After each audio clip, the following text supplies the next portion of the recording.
말씀이 많아서 내가 그거 다 기록을 못했고 오늘은 성경을 펼쳐놓고 좀 같이 성경을 보면서 그렇게 말씀을 들어야 될 것 같습니다. 1장 21절부터 28절까지인데 내 친구 중에 별명이 20번이라는 친구가 있었어.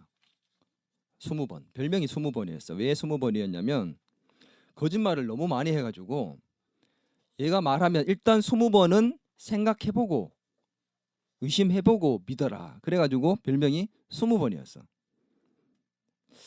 근데 친구가 뭔가를 얘기하면 자기가 이제 알아낸 중요한 정보라고 얘기를 할 때 남들 같으면은 그런 정보가 있어? 이럴 건데 이 친구가 얘기하면 일단은 20번 한번 생각해볼게. 이런 분위기니까 그 친구가 얼마나 신뢰성이 없는지 잘 알겠지. 근데 그 친구는 여전히 지금도 그래요. 모임할 때 전화를 해보면 시간이 다 돼서 전화해보면 다 왔어 다 왔어 그래. 근데 30분이 지나도 안 와. 우리 당연히 알아.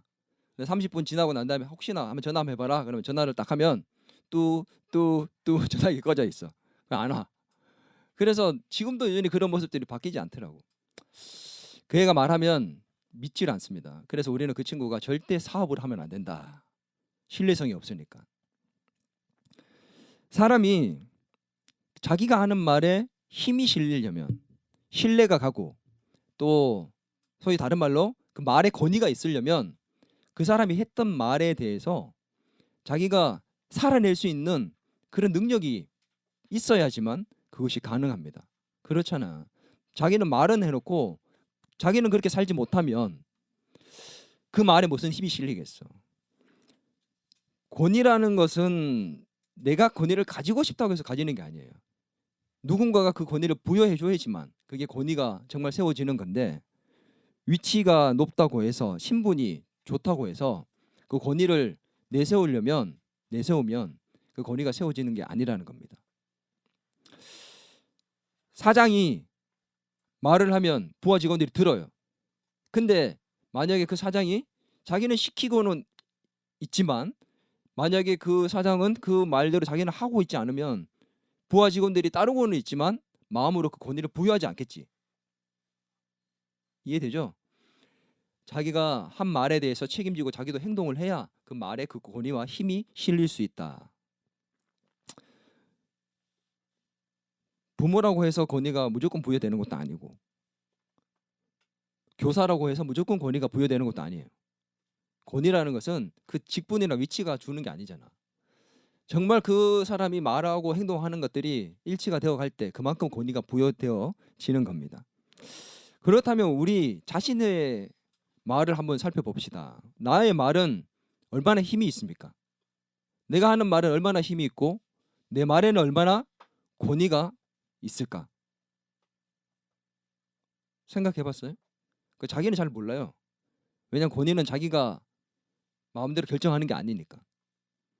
다른 사람들은 압니다. 제가 말하는 것에 힘은 어느 정도인지, 권위가 어느 정도 있는지. 그 친구가 말하면 철떡같이 믿는 친구가 있고 이 친구가 말하면 진리를 말해도 믿지 않는 친구가 있어요. 나의 말의 권위는 어느 정도인가? 오늘 말씀을 통해서 내 말에 내 삶의 권위가 회복될 수 있는 역사가 있기를 바랍니다. 예수님의 말씀은 그 어떤 말씀보다 권위가 있습니다. 믿습니까? 왜냐하면 본질적이고 근원적인 권위의 말씀이기 때문에. 예수님의 말씀은 누구의 것을 인용해 온 게 아니야. 하나님으로부터 나온 본질적인 권위. 이 권위 있는 말씀을 대하게 되면 우리가 접하고 그 앞에 서게 되면 우리의 삶에 어떤 일이 일어날까요? 그 말씀이 오늘 이 성경 본문 말씀 속에 나타나 있어요. 잘못 보면 이 귀신을 축출하는 기사가 메이는 것처럼 보이는데 그게 아니라 오늘 예수님의 그 말씀의 권위 앞에 섰을 때 어떤 일들이 일어나는지가 오늘 이 말씀의 핵심입니다. 우리가 매주 설교를 듣고 성경을 읽고 또 연구를 하고 훈련을 받는데 하나님의 진리의 그 말씀 앞에 우리가 서게 되고 대면하게 되면 어떤 일들이 일어나게 되는가? 그래서 우리가 더 말씀을 더 사모할 수밖에 없는 그런 일들이 우리에게 오늘 일어나야 된다는 거죠. 한번 따라합니다. 사고의 전환이 일어납니다. 지난주에 우리가 예수님께서 하나님 나라의 복음을 전파하셨고 제자들을 세우시는 장면을 또 살펴봤습니다. 기억나요?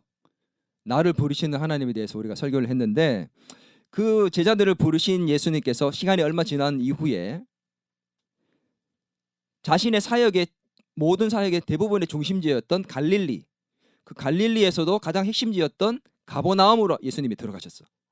이 가버나움에 가셔가지고 어디로 가셨냐면 안식일 날, 오늘날로 말하면 주일.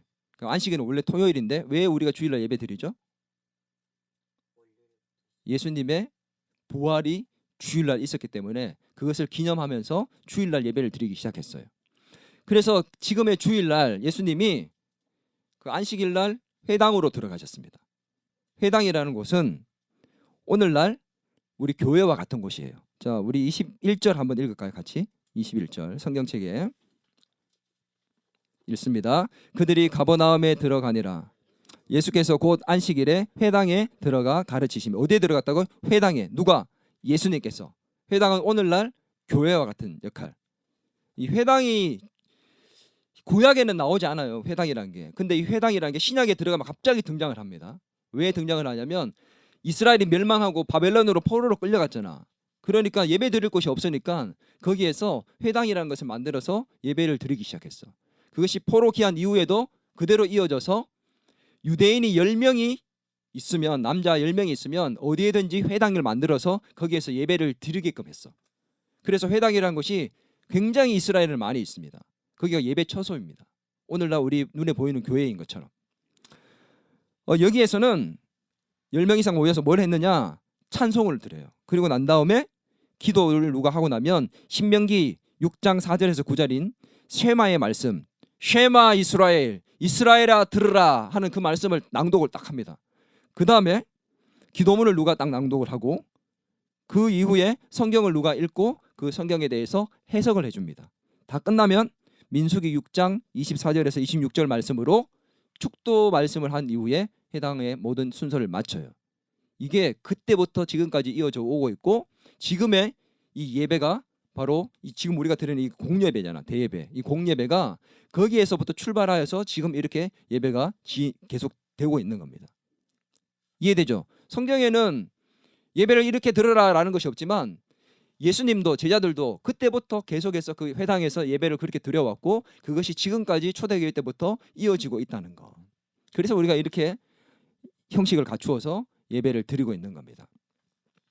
이 회당이 그들에게는 중심지였어. 삶의 중심지. 유대인들은 이 회당을 중심으로, 회당에서 예배만 드리는 게 아니라 성경 공부도 하고 결혼식도 하고 정말 멀티플렉스 같은 그런 곳이었어.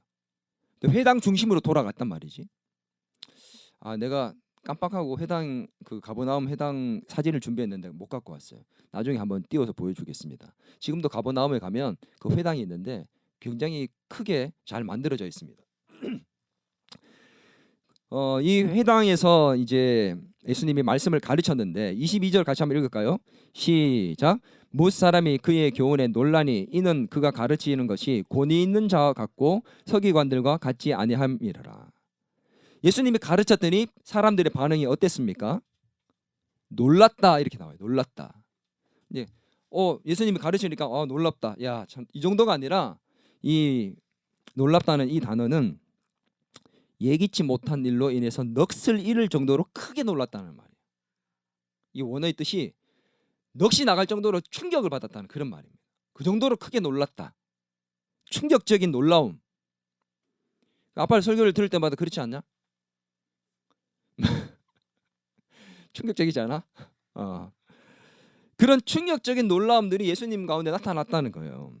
그래서 이것이 나타났는데 한 번이 아니라 이 성경을 이렇게 원어로 해석해 보면 한 번 딱 놀랐다 이게 아니라 놀랐고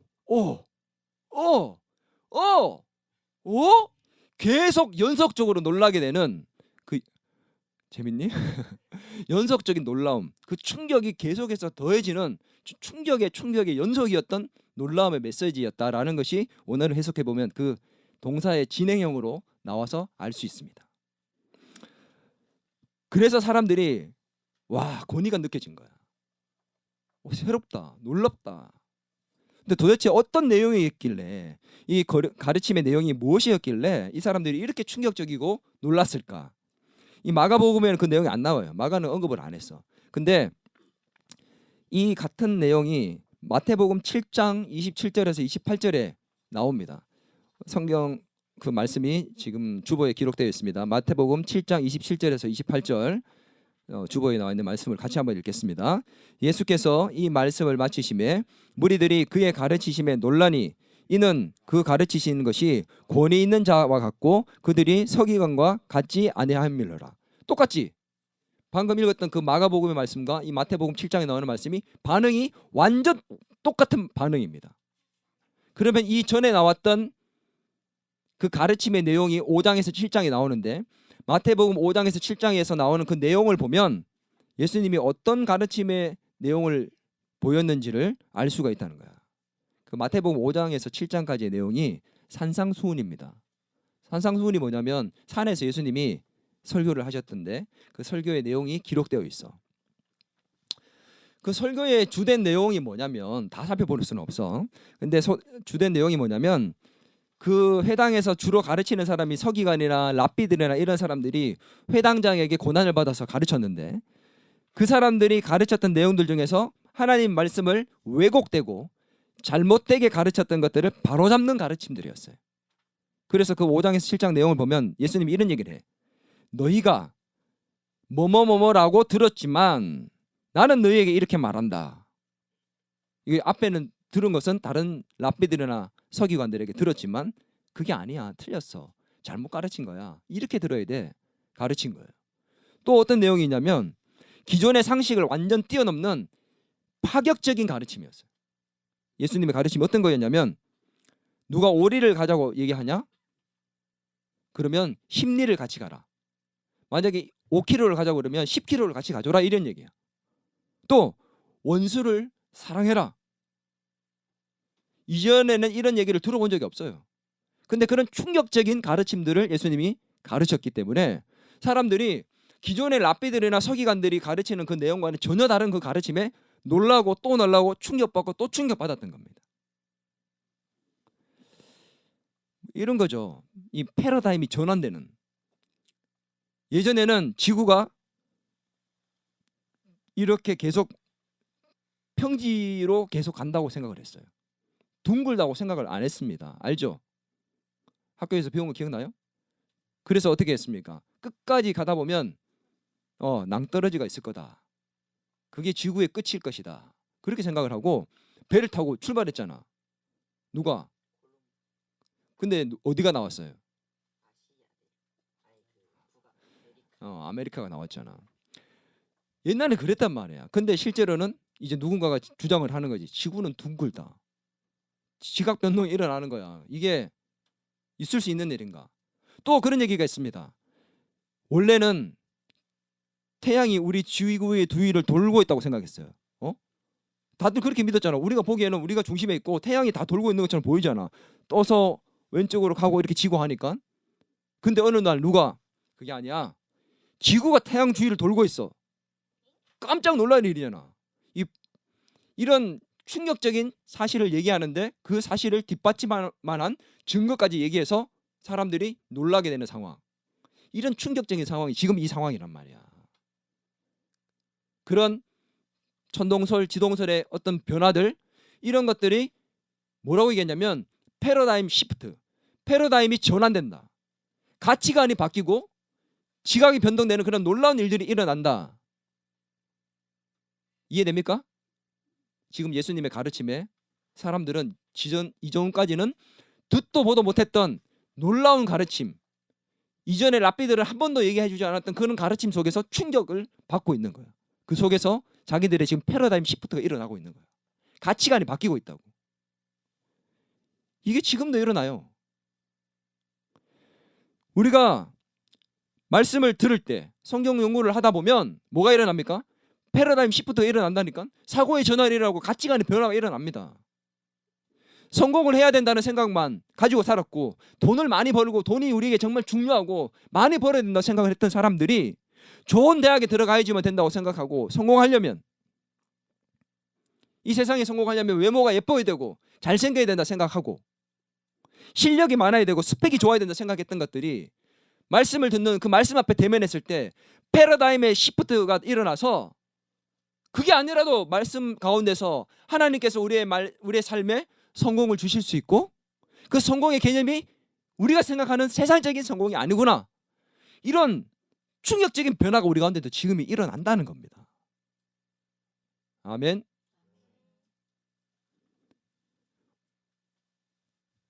그러니까 우리 집에 와서 처음 예배를 드리고 난 다음에 방에 끌고 들어갔어요.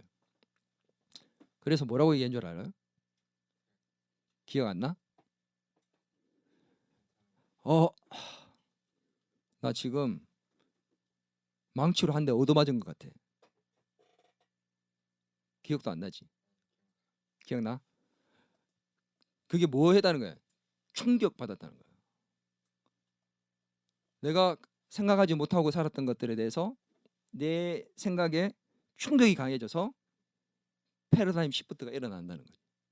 변화의 출발점이 되었다는 거예요. 이런 반응들이 우리 가운데 일어나고 있습니다. 말씀을 들으면서 저거 내가 지금 고민하고 있는 문제인데 지금 내가 생각했던 문제인데 나 저건 한 번도 생각해보지 않았던 건데 저게 저런 건가? 내가 이렇게 잘못 생각하고 살아왔구나. 이런 충격적인 변화가 이 사람들에게 있었다는 겁니다.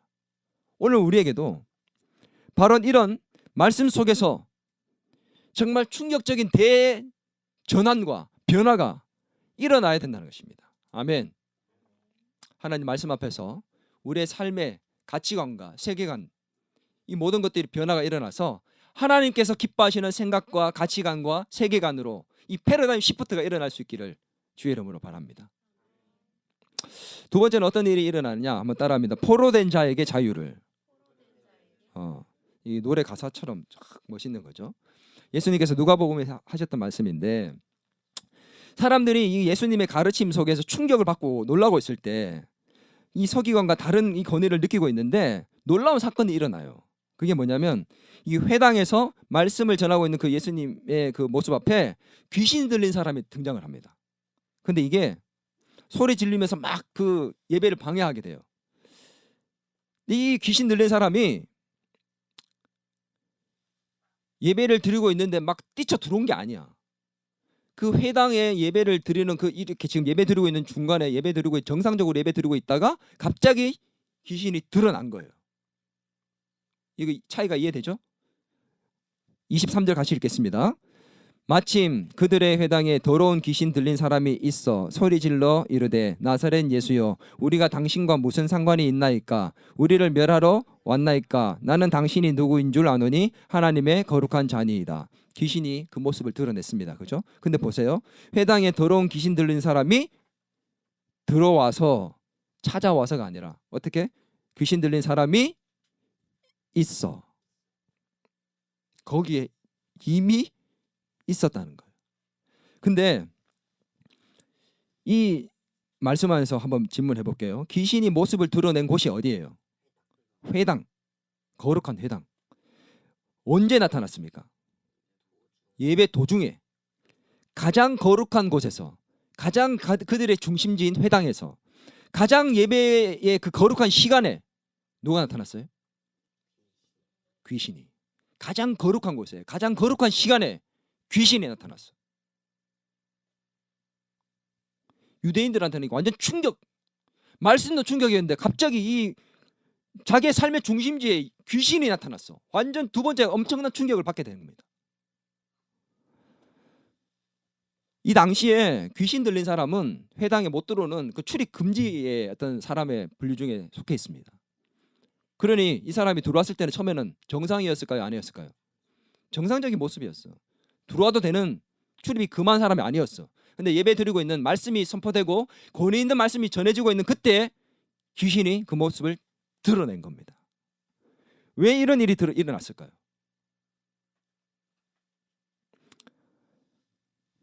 오늘 구약 성경에는 보면 귀신 들린 사람에 대한 그 관한 기사들이 많이 안 나와요. 거의 찾아보기 힘들어. 귀신 들린 사람에 대한 얘기가. 근데 신약에 딱 들어가면 그때부터 구약에는 보이지 않던 그런 단어들이 굉장히 많이 나옵니다. 뭐 바리새인 이런 단어 나오지도 않았어. 회당, 그 귀신 들린 사람들. 근데 엄청 많이 나와. 귀신 들린 사람을 쫓아내는 장면들이. 예수님도 제자들도. 갑자기 왜 이렇게 많이 나올까? 구약에는 귀신 들린 사람이 없었을까? 귀신이 존재하지 않았을까?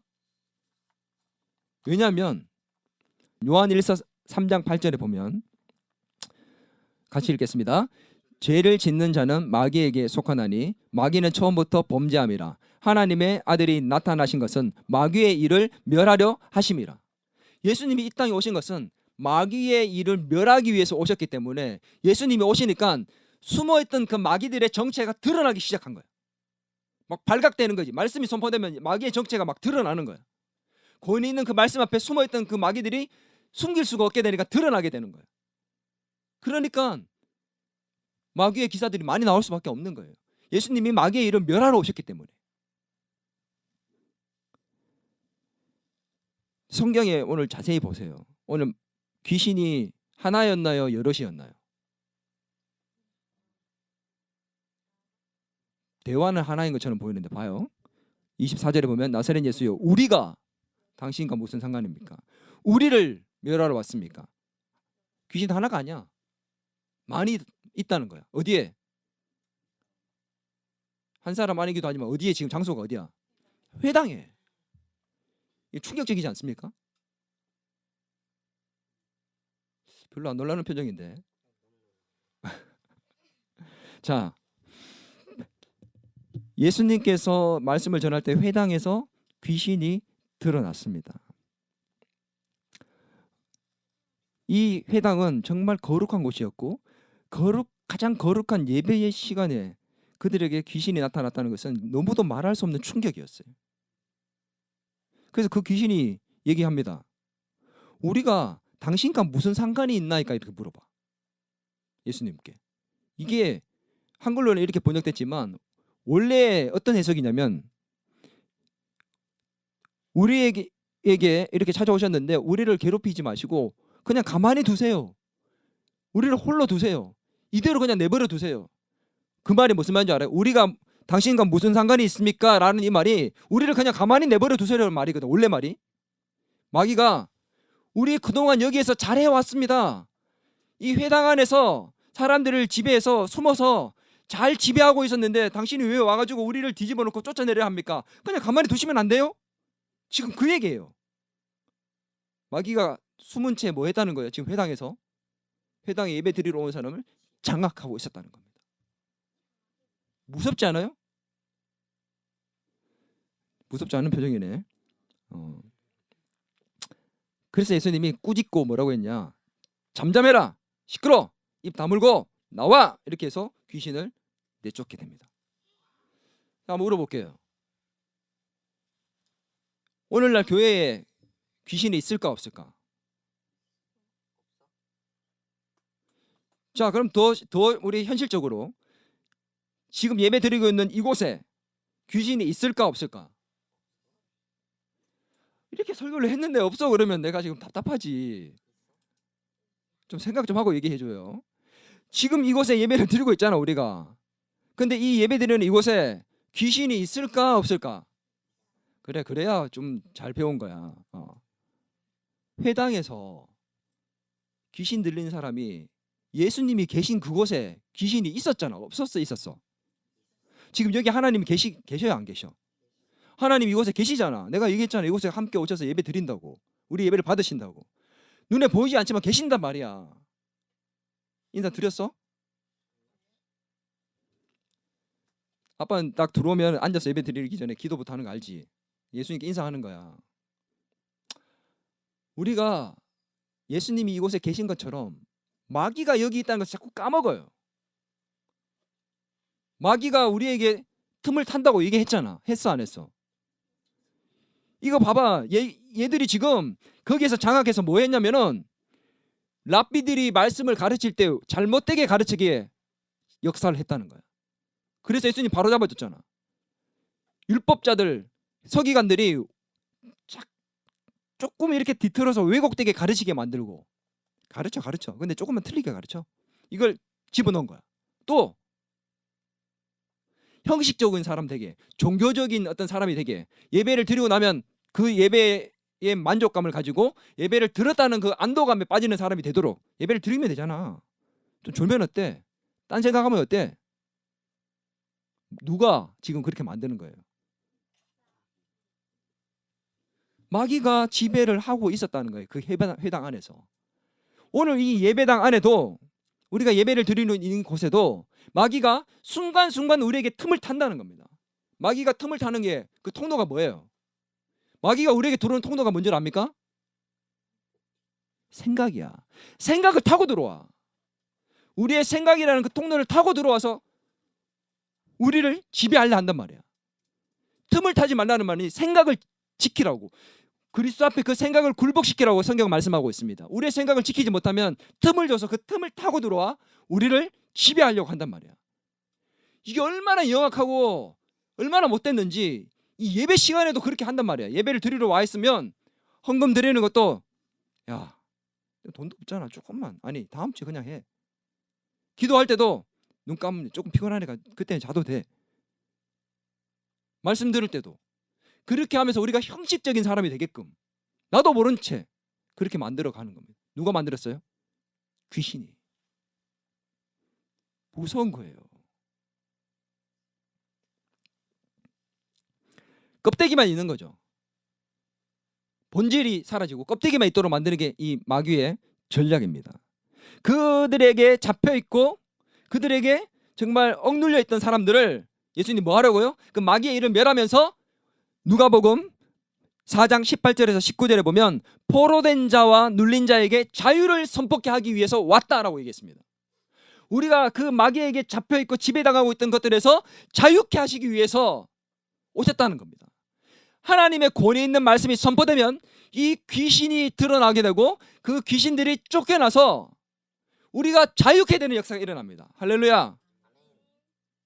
말씀을 들으면 뭘 하게 되냐면 그 말씀 속에서 아 이게 마귀가 우리를 시험하는 거구나. 몰랐는데 이게 마귀가 나를 붙들고 있었는 거구나. 마귀가 나를 잡고 있구나. 나를 유혹하는 거구나. 이 마귀의 정체가 말씀 속에서 보이는 거예요. 그래서 예수님과 함께 승리할 수 있게 됩니다. 아멘. 그게 우리가 권위 있는 말씀 앞에 섰을 때 두 번째 일어나는 현상입니다. 포로된 자가 자유케 된다. 오늘 이 말씀 가운데서 오늘 예배 가운데서 마귀의 지배로부터 벗어나 성령의 강권적인 지배를 받는 성령 충만한 사람으로 자유케 되는 역사가 있기를 주의 이름으로 축원합니다. 세 번째 한번 따라합니다. 권위의 회복이 일어난다.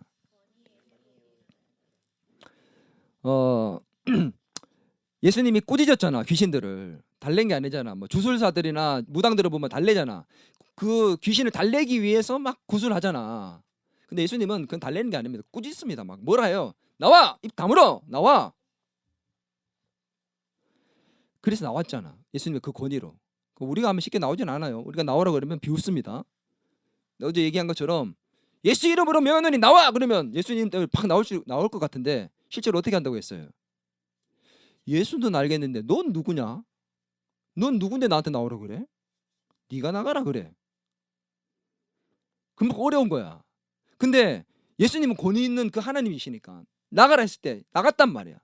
근데 예수님의 그 말씀 앞에 귀신이 나가는 모습을 사람들이 다 지켜봤어요. 그 예배 중간에 지금 이렇게 예배 드리는데 갑자기 누가 이렇게 귀신 들려서 막 일어나고 막 현상이 일어나고 내가 귀신을 쫓아냈자 얼마나 놀랐겠어.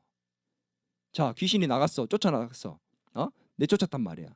그러면 우리 반응이 어떻게 돼야 돼? 지금 뭐에 초점이 있어야 돼? 귀신 나간 거에 막 우리가 지금 놀라고 초점이 있어야 되잖아. 근데 재미있는 현상이 일어납니다. 성경을 같이 읽겠습니다. 27절 같이 한번 읽습니다. 시작. 다 놀라 서로 물어 이르되 이는 어찌미냐 권위 있는 새 교훈이로다. 더러운 귀신들에게 명한즉 순종하는 도다. 지금 뭐라고 얘기해? 권위 있는 뭐라고 얘기했어? 귀신이 쫓겨나가는 그 모습을 보면서 권위 있는 새 교훈이다라고 얘기했어. 이게 지금 상황이 맞냐? 놀라면서 사람들이 하는 말이 와 귀신이 쫓겨나갔다. 이런 기적이 능력이 와 놀란 게 아니라 권위 있는 새로운 가르침이고 말씀이다 이렇게 얘기해. 이게 상황이 안 맞아. 왜 이런 말을 했을까? 권위 있는 새 교훈은 도대체 무슨 의미일까?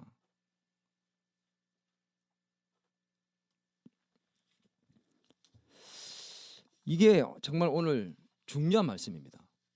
권위 있는 세교훈. 위에는 권위 있는 가르침이었어요. 근데 밑에는 권위 있는 세교훈으로 나와. 예수님께서 가르쳤을 때 사람들이 충격받았지. 왜? 기존의 가르침이 아닌 새로운 가르침이었잖아. 새로운 가르침을 가르쳐. 생각해봐. 지금 지구가 중심이 돼서 태양이 돈다고 얘기하고 있던 그 사람들 속에 어느 날 누가 태양이 중심이고 지구가 도는 거야 여기 했을 때 저거 미쳤구나 저거. 야 그냥 정상적으로 살아 이럴 거 아니야. 그러면 그거를 증명하려면 어떻게 해야 돼? 내 말이 진짜 맞다는 걸 보여주려면 즉 증거를 입증해야 되잖아. 그 당시에는 내가 가르치고 가르친 것을 입증하기 위해서 랍비들이 하는 방법이 있었어. 그게 뭐였냐면 첫 번째는 다른 더 자기보다 더 권위 있는 랍비들의 말을 갖고 와서 얘기했어. 어떤 랍비가 말할 때 어떤 서기관이 이렇게 얘기했습니다 라고 얘기하면서 자기의 말의 권위를 입증하려고 했어. 두 번째는 뭐냐면 내가 가르치고 난 다음에 그거를 행동으로 보여줘서 내 말의 이 권위를 세우려고 했다는 거야. 사도 바울도 그렇게 했거든. 총독 서기오 바울이 사도 바울의 그 메시지를 듣고 싶어서 불렀어. 근데 그 옆에 있던 마술사가 이 바울의 말을 듣고 이 총독이 믿지 않도록 하려고 막 그래서 깐죽깐죽거려. 그때 바울이 능력을 행해서 그 입을 봉해버려. 말을 못하게 돼. 그 모습을 보고 이 서기오 바울이 뭐라고 얘기했느냐.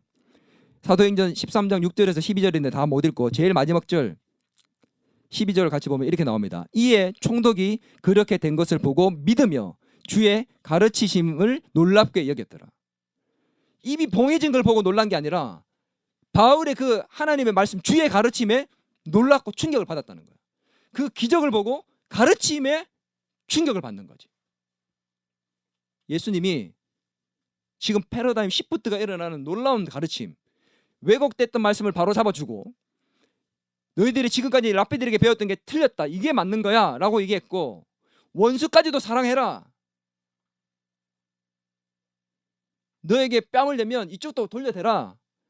기존의 가르침과 다른 새로운 가르침을 줬을 때 이 가르침이 정말 맞다라는 것을 입증해야 돼. 지금 수천 년 동안 배워왔던 그 이스라엘의 가르침을 뒤집어 엎고 있는 첫 번째 현장이란 말이야.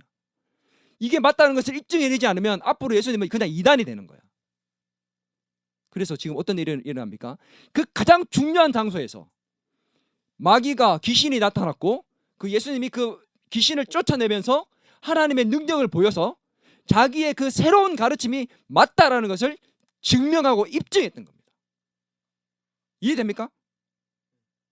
예수님이 그냥 마귀를 쫓아낸 게 아니야. 마귀를 쫓아내는 걸 통해서 그 자기가 조금 전에 가르쳤던 말들이 진짜라는 것을 입증했습니다. 이게 맞는 거야. 랍비들이 잘못 가르쳤던 거야. 이렇게 살아야 돼. 하나님이 기뻐하시는 건 이거야. 가르쳤고 그것이 정말 진실이라는 것을 마귀를 쫓아내고 귀신을 쫓아내면서 입증하셨습니다. 그래서 뭐라고 얘기합니까? 권위 있는 새 교훈이다. 정말 이분이 얘기했던 그 가르침이 우리에게 진짜 새롭게 주어진 그 가르침이 진짜 맞다라는 그 고백입니다. 권위 있는 이분의 가르침이 그 새로운 교훈이 진짜 맞구나. 권위 있는 새 교훈이다. 예수님은 자신의 말씀을 귀신을 내보내는 능력으로 입증하셨습니다.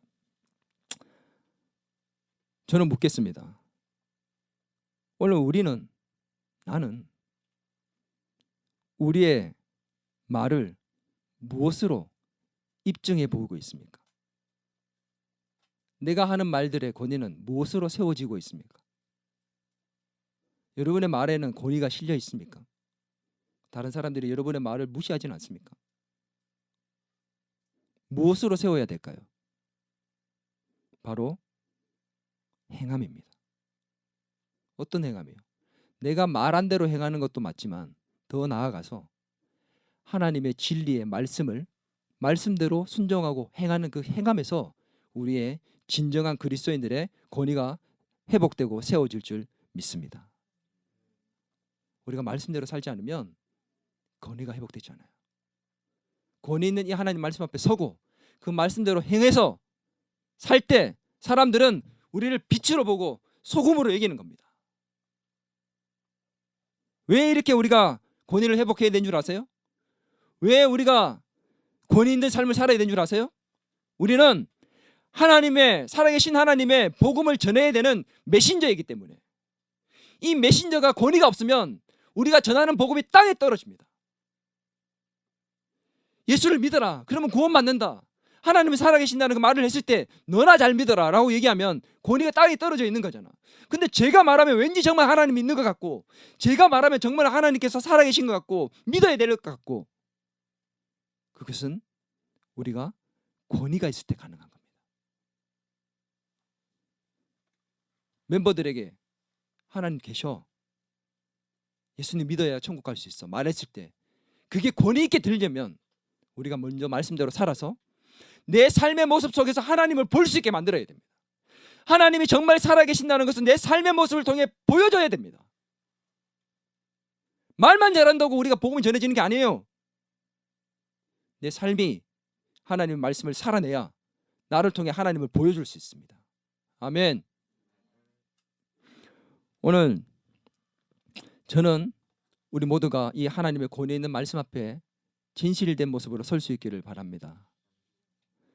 오늘 말씀을 생각하면서 우리가 정말 하나님 앞에서 이런 말씀으로 말미암은 사고의 전환이 일어나고 있는지, 우리는 말씀을 통해서 억눌렸던 것에서 마귀의 그 사로잡힘에서 벗어나 정말 자유로운 영혼이 되어 하나님 안에서의 그 자유로움 속에서 살고 있는지, 우리의 권위는 말씀 앞에서 세워져 가고 있는지, 우리가 그 말씀대로 살아내서 우리의 삶의 권위가 회복되어 있는지 돌아보면서 이 시간 우리 함께 하나님 앞에 찬양하며 기도하며 나갔으면 좋겠습니다. 여러분, 우리 힘으로 되는 게 아니에요. 하나님이 은혜 주시지 않으면 믿음도 잘할 수 없습니다. 성령의 지배를 받지 않으면 우리가 아무것도 할 수 없어요. 지금까지 살아온 것도 은혜지만 앞으로 하나님 내게 은혜를 베푸셔서 정말 이 하나님 말씀 앞에서 나의 모든 삶의 권위가 회복되는 역사가 있게 되라고 그렇게 기도하면서 우리 이 찬양을 드렸으면 좋겠습니다. 은혜라는 찬양 함께 드리면서 하나님 앞에 나아가기를 원합니다.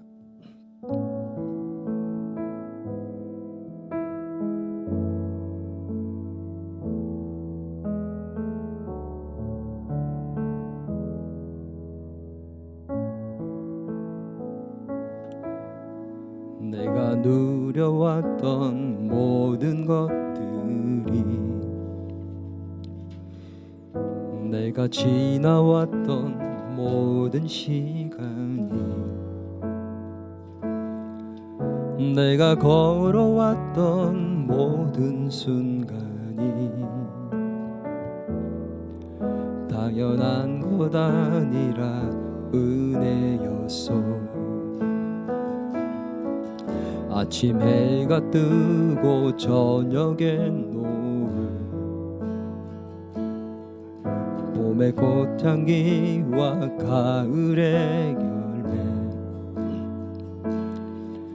변하는 계절의 모든 순간들 당연한 것 아니라 은혜였어. 모든 것이 은혜, 은혜, 은혜, 한없는 은혜. 내 삶에 당연한 것 하나도 없었던 것을 모든 것이 은혜, 은혜였어. 모든 것이 은혜, 은혜,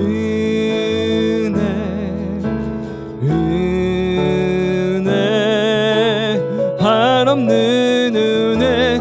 내 삶에 당연한 것 하나도 없었던 것을 모든 것이 은혜, 은혜여. 모든 것이 은혜입니다. 모든 것이 은혜, 은혜,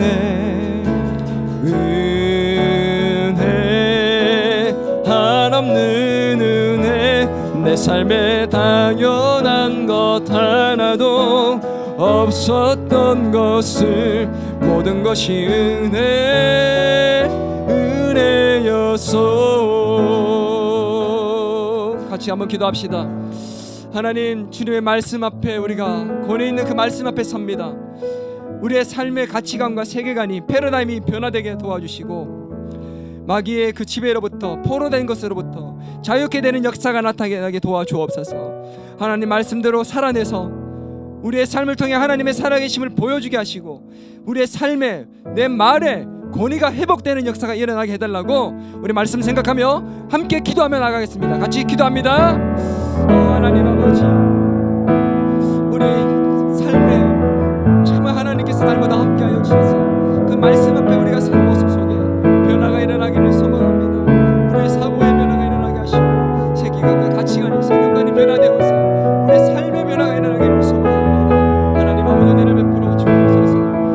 마귀의 지배에서 벗어나 자유케 되게 하시고 포로된 자가 아니라 자유케 된 자로서 하나님의 말씀의 진리의 말씀 안에 거하며 날마다 그것으로 말미암아 하나님의 기쁨 가운데 살게 도와주옵소서. 주님, 우리의 삶이 주님의 말씀대로 살아내는 삶이 되기를 소망합니다. 그저 말씀을 듣고 그치는 자가 아니라 그 말씀을 살아내서 우리의 삶이 하나님의 산 증거가 되게 도와주옵소서. 우리의 삶의 권위가 회복되어지고 내 말의 권위가 회복되어져서 하나님의 그 복음의 메신저의 역할들을 감당해 나갈 수 있는 사람이 될 수 있도록 주님, 우리에게 은혜를 베풀어 주옵소서. 하나님, 내 모습을 돌아봅니다. 오늘 말씀을 통해 나의 삶을 돌아봅니다. 나의 삶의 권위가 어떤 모습인지 돌아봅니다. 하나님, 우리를 회복시켜 주옵소서. 자유케 하여 주옵소서. 변화시켜 주옵소서. 주님, 역사하여 주시옵소서. 하나님, 은혜가 필요합니다. 하나님, 은혜가 필요합니다. 지금까지 베풀어 주신 그 하나님의 은혜로 우리를 새롭게 하여 주옵소서. 주여, 은혜를 베풀어 주시옵소서. 하나님, 베풀어 주옵소서. 모든 것이 은혜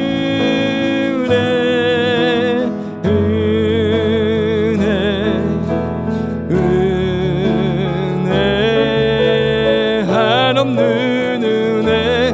내 삶에 당연한 것 하나도 없었던 것은 모든 것이 은혜였소.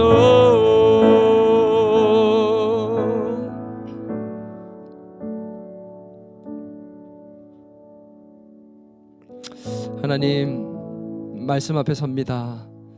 주의 말씀을 듣고 내 삶의 사고와 가치관들이 변하게 하시고 갇혔던 자에서 포로된 자에서 자유케 되고 해방케 되어서 진리의 그 말씀이 우리를 자유케 하는 것을 경험하게 하여 주옵소서. 하나님, 그 말씀 앞에 성으로 말미암아 그 말씀대로 우리가 순종할 수 있는 사람이 되고 그 말씀을 살아내는 능력 가운데 우리를 통해 하나님의 살아계신 모습들이 사람들에게 나타나게 하시고 보여지게 하여 주시고 그 속에 우리의 삶과 우리의 말의 권위가 회복되어지는 역사가 있게 하여 주옵소서. 우리가 전하는 복음과 우리가 전하는 메시지가 권위 있는 메시지로 그들에게 들려지게 하시고 우리를 통해서 수많은 영혼들이 하나님께로 돌아오는 역사가 나타날 수 있도록 우리를 사용하여 주시옵소서. 날마다 말씀 앞에 서게 하시고 그 말씀이 우리를 이렇게 변화시킬 수 있도록 주님 역사하여 주시옵소서. 예수님의 이름으로 기도드리옵나이다. 이제는 우리 주 예수 그리스도의 은혜와 하나님 아버지의 크신 사랑과 성령님의 감화, 감동, 위로, 교제, 충만함의 역사가 우리를 지배하시는 그 성령님의 역사가 오늘 하나님의 말씀 앞에 서서 삶의 권위가 회복되고 진리의 말씀이 우리를 자유케 하며 세계관과 가치관과 삶의 패러다임이 변화되기를 소망하는 우리 모든 더 기쁨의 교회 식구들과 이 교회와 이 나라 이 민족 위에 이제로부터 영원토록 함께 하시길 간절히 축원하옵나이다.